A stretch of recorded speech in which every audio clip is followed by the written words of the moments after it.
Hi అండి. నేను మీ Veerababu. SV electrical YouTube ఛానల్కి స్వాగతం. ఈరోజు టాపిక్ వచ్చేసి grinder, table top grinder repair గురించి తెలుసుకుందాం. Table top grinder repair starting problem ఏంటంటే బేరింగ్స్ ఎక్కువ పోతూ ఉంటాయండి. బేరింగ్స్ ఎందుకు పోతాయంటే మనం పిండి రుబ్బేటప్పుడు వాటిల్లోకి వాటర్ వెళ్ళిపోయి పిండి వెళ్ళిపోయి అవి పక్కన సరిగ్గా మనం కడగడానికి కూడా ఈలవు. వాటిని జాగ్రత్తగా వాడుకోవడం బట్టి ఉంటుంది. అలా వెళ్ళిపోతే ఆ బేరింగ్లు ఏమవుతాయంటే తడిసిపోయి గ్రీజ్ అనేది ఆరిపోయి పట్టేస్తూ ఉంటాయి అన్నమాట. ఆ పట్టేసి ఉండడం వల్ల ఎక్కువ శాతం కేబుల్ పోవడం, కెపాసిటర్లు కాలిపోవడం, అలాగే ఈ బేరింగు సెంటర్ రాడ్ ఉంటుంది కదా, ఆ రాడ్ ఒకటి అరిగిపోవడం, అలాంటి కంప్లైంట్లన్నీ ఎక్కువైపోతుంటాయి. మనం ఎప్పుడు గ్రైండర్ చిన్న కంప్లైంట్ అంటే తప్పు సౌండ్ వస్తున్నప్పుడే దాన్ని రిపేర్ అనేది చేయించుకోవాలన్నమాట. వాటి బేరింగ్లు అనేవి ఇలా ఉంటాయి.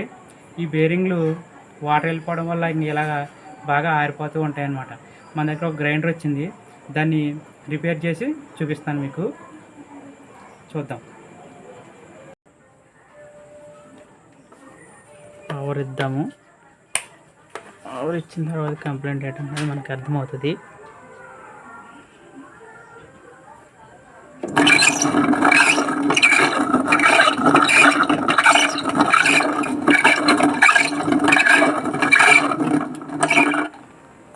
చూసారు కదా, బేరింగ్ పోయిందన్నమాట. ఇది చూద్దాం. బేరింగ్తో పాటు కొన్ని బెల్ట్లు కూడా పోతాయి. ఏమైనా అదే ఓపెన్ చేసి చూద్దాం.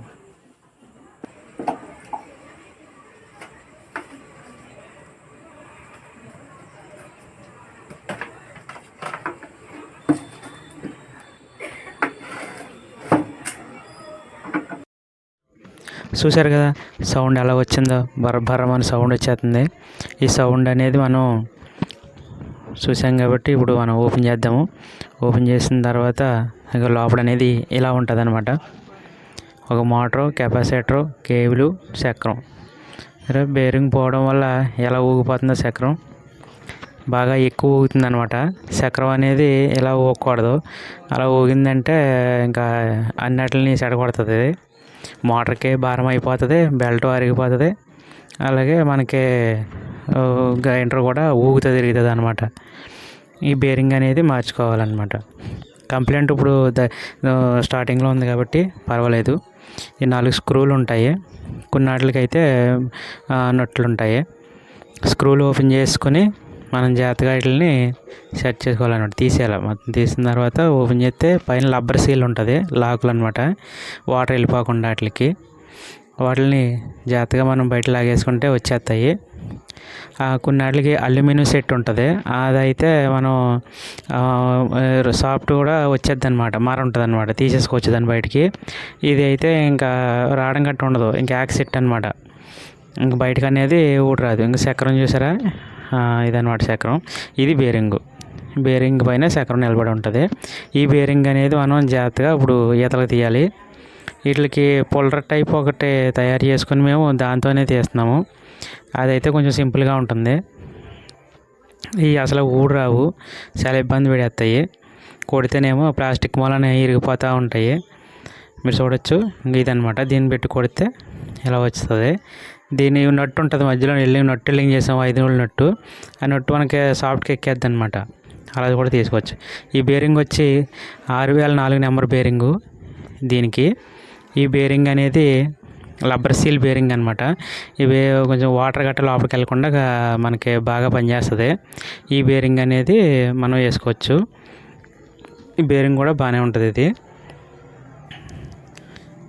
ఇవి మనకి స్పేర్ పార్ట్స్ షాపుల్లో దొరుకుతాయి. మేము రాజమండ్రిలో పర్చేజ్ చేస్తుంటాము. ఇప్పుడు ఈ చక్రం అనేదాన్ని ఈ బేరింగ్కి ఎక్కించేసి జాయిగా కొట్టాలి. స్పీడ్గా కొట్టామంటే పగిలిపోతుంది.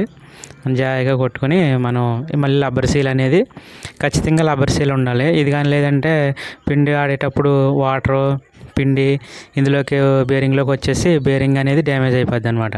ఇలా హార్డ్ అయిపోయి మనం పక్కన పెట్టినప్పుడు ఆరిపోయి పట్టేస్తుంది అనమాట. ఈ బేస్ కూడా చాలా జాగ్రత్తగా సెట్ చేసుకోవాలి. కింద వాచర్లు అనేవి ఉంటాయి. అవి మనం దాని మీద స్టాండ్ పెట్టిన తర్వాత ఊగకూడదనమాట. అటు ఇటు బెణికిచ్చిందంటే కింద బేసిన్ ఇరగొట్టేస్తుంది, చక్రం అన్న ఇరిగిపోద్ది అనమాట. అందువల్ల మనం ఏం చేయాలంటే దాని మీద పెట్టి కరెక్ట్గా ఉండేలా సెట్ చేసుకుని 4 స్క్రూలు చక్కగా బిగించుకోవాలన్నమాట. మీరు చూడొచ్చు, దీన్ని మనం ఫిట్ చేయడంలోనే దీన్ని కాపుదల అనేది ఉంటుంది అనమాట. మన అన్న క్రాస్గా బిగించిన ఎత్తు పలాలుగా ఉన్నప్పుడు మామూలుగా బిగించేసిన ఈ సెట్ అనేది ఇరిగిపోద్ది అనమాట. ఇరిగిపోయిందంటే మొత్తం సెట్ మార్చాల్సి ఉంటుంది. ఇప్పుడు బెల్ట్ ఎక్కించి చూద్దాము. బెల్ట్ చాలా లూజ్ ఉంది కాబట్టి మనం ఏం చేయాలంటే మోటార్కి 2 నట్లు ఉంటాయి. ఆ 2 నట్లు 2-3 మార్లు లూజ్ చేసుకుని మోటార్ అనేది కొంచెం వెనక్కి జరుపుకోవచ్చు, అడ్జస్ట్మెంట్ ఉంటుంది. లేకపోతే కనుక బెల్ట్ మార్చాల్సి ఉంటుంది అనమాట. ఇప్పుడు అడ్జస్ట్మెంట్కి సరిపోద్ది ఇది. అంటే బేరింగ్ పోవడం వల్ల అదిరి వచ్చేసి మోటార్ అనేది జరిగిపోయిందనమాట. జరిగిపోవడం వల్ల బెల్ట్ బాగా లూజ్ అయిపోయింది. ఇప్పుడు మనం దీన్ని లూజ్ చేసి కొంచెం టైట్ చేసుకుని మోటార్ జరిపి ఇలా టర్న్ స్కూల్ పెట్టి కొద్దిగా గెంటితే టైట్ అవుతుంది. టైట్ అయినప్పుడు మనం టైట్ వేసుకుంటే సరిపోద్ది అనమాట. మరీ అంత ఎక్కువ టైట్ ఉండకూడదు, బెల్ట్ సమానంగా అలా నొక్కడకూడదు, అలాగే లూజ్ ఉండకూడదు. ఇప్పుడు ట్రైల్ వేద్దాము. ఓకే, ఇప్పుడు చూసారు కదా, సౌండ్ అనేది అస్సలు లేదనమాట, స్మూత్గా తిరుగుతుంది. ఈసారి బిగించేసుకోవచ్చు. ఓకే, బాగుంది.